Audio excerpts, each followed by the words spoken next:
नमस्कार दोस्तों, स्वागत है आपके वन जी के स्टडीज़ में। आज के वीडियो में हम लेकर आए हैं हिंदी व्याकरण के टॉप 20 ऐसे क्वेश्चन आंसर जो सभी परीक्षाओं में पूछे जाते हैं। अगर आप किसी भी परीक्षा की तैयारी कर रहे हैं तो ये वीडियो आपकी सहायता करेगी, इसलिए वीडियो को आप लोग पूरा देखें। इनमें से जितने भी क्वेश्चन का आंसर जानते हैं प्लीज़ अपना स्कोर कमेंट बॉक्स में ज़रूर बताइएगा। और चैनल पे पहली बार आए हैं तो चैनल को भी सब्सक्राइब ज़रूर कर लीजिए। चलिए आगे बढ़ते हैं। आज का आपका पहला सवाल है, निम्नलिखित में से किस विकल्प में अनुनासिक का प्रयोग है? आपके ऑप्शन से ए शंकर हिंदी, बी अन अह, सी अतः प्रातः, डी चांद सांस। सही जवाब ऑप्शन डी चांद सांस। जिन वर्णों का उच्चारण मुख और नासिका दोनों से किया जाता है वे अनुनासिक वर्ण कहलाते हैं। अनुनासिक वर्णों के ऊपर चंद्र बिंदु लगाकर लिखा जाता है, जैसे चांद, सांस, आंधी आदि। अगला सवाल, शुद्ध वर्तनी वाला शब्द कौन सा है? भागीरथी का शुद्ध वर्तनी वाला शब्द कौन सा है? बताइए। सही जवाब है option B Bhagirathi. Option B Bhagirathi शुद्ध वर्तनी वाला शब्द है। अगला सवाल, किसका उच्चारण स्थान दंत है? आपके ऑप्शन से ए प, बी न, सी ग, डी च। बताइए। सही जवाब है ऑप्शन बी न। न का उच्चारण स्थान दंत है, प का ओष्ठ, ग का कंठ और च का तालव्य है। अगला सवाल, मुझे छोटी बच्ची के लिए कुछ नए कपड़े खरीदने हैं। वाक्य में कितने विशेषण शब्द हैं? आपके ऑप्शन से ए 5, बी 4, सी 2, डी 3। सही जवाब ऑप्शन डी 3। वाक्य मुझे छोटी बच्ची के लिए कुछ नए कपड़े खरीदने हैं में 3 विशेषण है, छोटी, कुछ एवं नए। अगला सवाल, जिन ध्वनियों की गणना न स्वर में की जाती है न व्यंजन में उसे क्या कहते हैं? आपके ऑप्शन से ए अयोगवाह, बी आगत, सी अंतस्थ, डी ऊष्म। बताइए। सही जवाब ऑप्शन है अयोगवाह। जिन ध्वनियों की गणना न स्वर में की जाती है न ही व्यंजन में उसे अयोगवाह कहते हैं। अगला सवाल, इनमें विकारी शब्द का उदाहरण कौन सा है? इनमें विकारी शब्द का उदाहरण कौन सा है? आपके ऑप्शन से ए आज, बी यथा, सी परंतु, डी लड़का। बताइए। सही जवाब ऑप्शन डी लड़का। लड़का शब्द विकारी शब्द है। अगला सवाल, निम्नलिखित में से कौन सा शब्द जातिवाचक संज्ञा है? आपके ऑप्शन से ए सोना, बी पर्वत, सी गंगा, डी मिठास। कौन सा शब्द जातिवाचक संज्ञा है? बताइए। सही जवाब ऑप्शन बी पर्वत। पर्वत जातिवाचक संज्ञा है। अगला सवाल, इनमें से संबंधवाचक सर्वनाम का प्रयोग किस वाक्य में हुआ है? आपके ऑप्शन से ए जैसी करनी वैसी भरनी, बी जो सोता है सो खोता है, सी जिसने परिश्रम किया वह सफल हो गया, डी उपरोक्त सभी। इसका जवाब जानते हैं तो प्लीज़ कमेंट बॉक्स में ज़रूर दीजिए। सही जवाब ऑप्शन डी उपरोक्त सभी। संबंधवाचक का प्रयोग सभी वाक्य में हुआ है। अगला सवाल, कौन सा संज्ञा का भेद नहीं है? आपके ऑप्शन से ए नीचवाचक, बी व्यक्तिवाचक, सी भाववाचक, डी जातिवाचक। कौन सा संज्ञा का भेद नहीं है? सही जवाब ऑप्शन ए निजवाचक। निजवाचक संज्ञा का भेद नहीं बल्कि सर्वनाम का भेद है।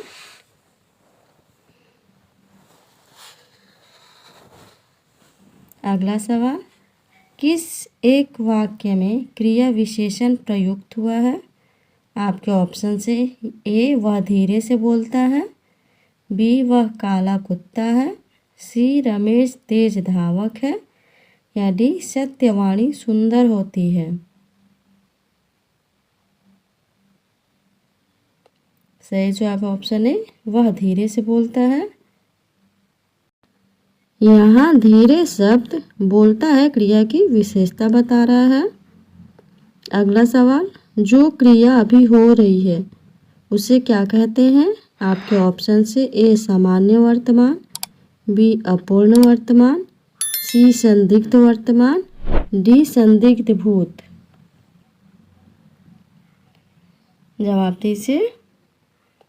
सही जवाब है ऑप्शन बी अपूर्ण वर्तमान। जो क्रिया अभी हो रही है उसे अपूर्ण वर्तमान कहते हैं। अगला सवाल, गरीबों को वस्त्र दो। गरीबों को वस्त्र दो वाक्य में कौन सा कारक है? आपके ऑप्शन से ए करण, बी आपादान, सी संप्रदान, डी कर्म। सही जवाब है ऑप्शन सी संप्रदान। गरीबों को वस्त्र दो में संप्रदान कारक है।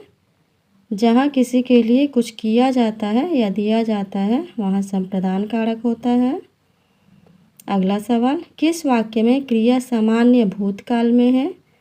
आपके ऑप्शन से ए उसने पुस्तक पढ़ी, बी उसने पुस्तक पढ़ी है, सी उसने पुस्तक पढ़ी थी, डी उसने पुस्तक पढ़ी होगी।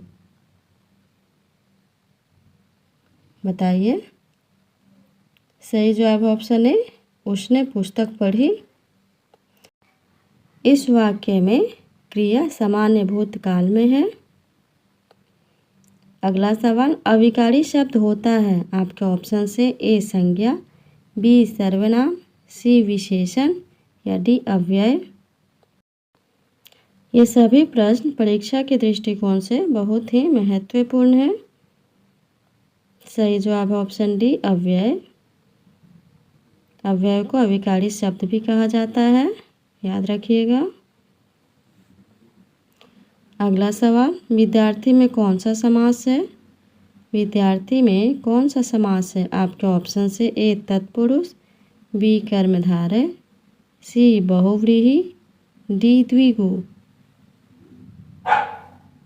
बताइए। सही जवाब ऑप्शन है तत्पुरुष। विद्यार्थी में तत्पुरुष समास है। अगला सवाल, दिगंबर का सही संधि विच्छेद क्या है? आपके ऑप्शन से ए दिग धन अम्बर, बी दिक धन अम्बर, सी दिग धन अम्बर, डी दिक धन अम्बर। बताइए। सही जवाब है ऑप्शन बी दिक धन अम्बर। दिगंबर का सही संधि विच्छेद दिक धन अम्बर है। अगला सवाल, पावक का पर्यायवाची शब्द कौन सा है?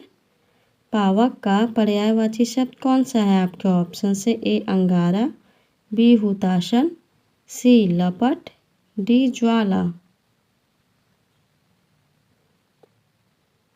सही जवाब ऑप्शन बी हुताशन। पावक का पर्यायवाची शब्द इनमें से हुताशन है। अगला सवाल, नीरस का विलोम शब्द क्या है? नीरस का विलोम शब्द क्या है? आपके ऑप्शन से ए रसीला, बी सरस, सी वीरस, डी अरस। सही जवाब ऑप्शन बी सरस। नीरस का विलोम शब्द सरस है, याद रखिएगा। अगला सवाल, जिस तर्क का कोई जवाब ना हो के लिए एक शब्द है। आपके ऑप्शन से ए जोरदार, बी तीखा, सी सटीक, डी अकाट्य। बताइए। सही जवाब ऑप्शन डी अकाट्य। जिस तर्क का कोई जवाब ना हो के लिए एक शब्द अकाट्य है। अगला सवाल है, सांच बराबर तप नहीं, झूठ बराबर पाप, इस पंक्ति के रचयिता कौन है? आपके ऑप्शन से ए कबीर, बी जायसी, सी मीरा, डी रस्त खान। सही जवाब ऑप्शन ए कबीर। प्रस्तुत पंक्ति के रचयिता कबीर हैं। आज के लिए इतना ही। आज का वीडियो कैसा लगा कमेंट बॉक्स में ज़रूर बताइएगा। वीडियो अच्छा लगा हो तो प्लीज़ लाइक ज़रूर कर दीजिए और चैनल पर पहली बार आए हैं तो चैनल को भी सब्सक्राइब ज़रूर कर लीजिए। धन्यवाद।